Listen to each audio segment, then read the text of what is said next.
America को Iran दुश्मन number 1 मानता है। दोनों मुल्कों की अदावत बरसों पुरानी है। एक बार फिर ईरान ने अमेरिका को भड़का दिया है। ईरान ने अमेरिका के पूर्व विदेश मंत्री माइक पॉम्पियो को मौत के घाट उतारने की धमकी दी है। दावा है कि माइक के मर्डर का प्लान तेहरान में बन चुका है। उनके साथ अमेरिका के एक एम्बेसडर को भी ठिकाने लगाने का कॉन्ट्रैक्ट दिया गया है। देखिए ये world exclusive report.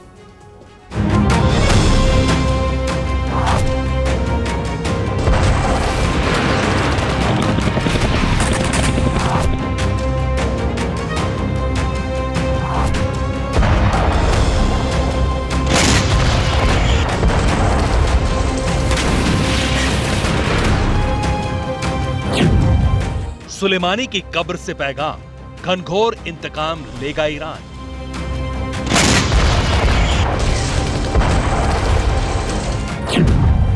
Super power के दहलने की बारी, माइक पॉम्पियो की सुपारी।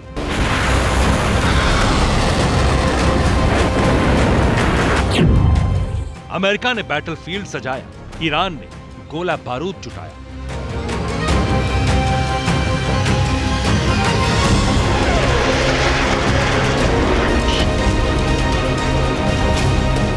ये माइक पॉम्पियो हैं, अमेरिका के पूर्व विदेश मंत्री। डोनाल्ड ट्रंप के प्रेसिडेंट रहते माइक का रुतबा देखते बनता था।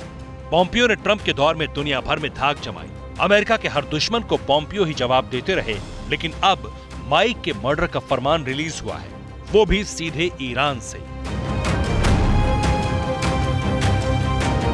माइक पॉम्पियो के खात्मे की मुनादी की गई है ईरानी सुप्रीम कमांडर सुलेमानी की बेटी ज़ैनब के ट्विटर अकाउंट से।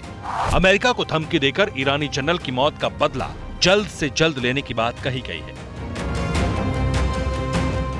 माइक पॉम्पियो को धमकी देने के साथ ये पैगाम भी लिखा गया है कि खौफ में जियो झूठे। अरबी में लिखे धमकी भरे मैसेज में एक और अमेरिकी का नाम भी है। ये ईरान में अमेरिका के दूत रहे ब्रायन हुक का नाम है। ईरान की इस धमकी के बाद सुपर पावर ने भी पलटवार किया है। अमेरिका की तरफ से दिए गए बयान में कहा गया है कि अगर एक भी अधिकारी का बाल भी बांका हुआ तो ईरान अंजाम भुगतने के लिए तैयार रहे।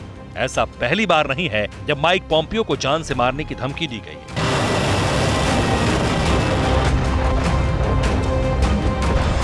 ईरान से कई बार अमेरिका के पूर्व विदेश मंत्री को मार डालने का फतवा जारी हुआ है।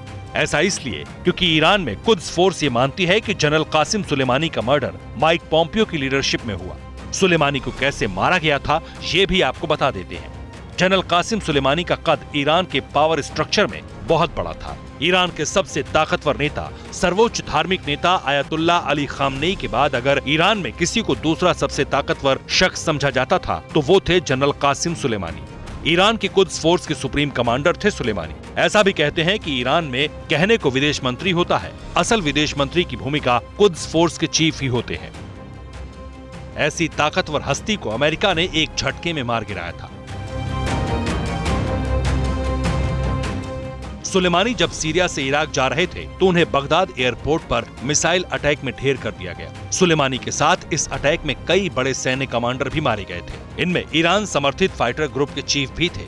सुलेमानी की मौत का ऐलान खुद पूर्व प्रेसिडेंट डोनाल्ड ट्रंप ने किया था। अपने कमांडर की मौत के बाद ईरान ने खाड़ी में मौजूद अमेरिकी सैन्य ठिकानों को भी निशाना बनाया था। अमेरिकी बेस पर कई महीनों तक मिसाइलें दागी गई थी।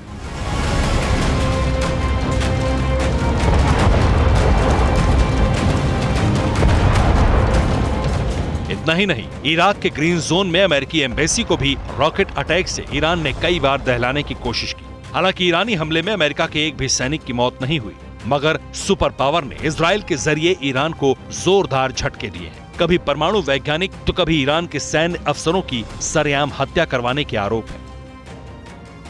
ईरान ने इन हत्याओं के लिए इजराइल और अमेरिका को सीधे जिम्मेदार ठहराया है। हालांकि अब ईरान ने सीधे इंतकाम का ऐलान किया है, जिससे दोनों देशों में डायरेक्ट युद्ध की नौबत भी आ सकती है। Bureau report, TV9 Bharatvarsh.